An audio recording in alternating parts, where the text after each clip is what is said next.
Welcome to Not Milk Never Milk. Subscribe if you're lactose intolerant. You start by opening your phone app and locating the contact you will call. This ensures you act on the right entry. Once done, check your device settings for caller ID or privacy controls because that determines the simplest method. Make sure your network allows suppressing caller ID since some carriers ignore local settings. Decide now.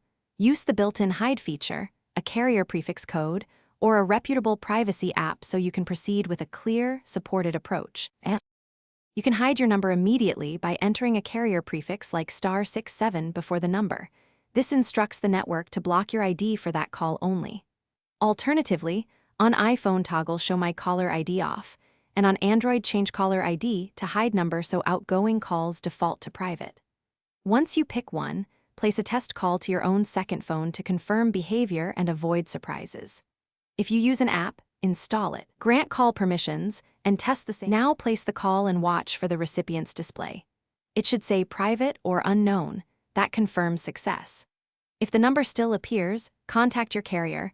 Some accounts or emergency services override blocking, and customer support can enable per-call blocking or explain exceptions.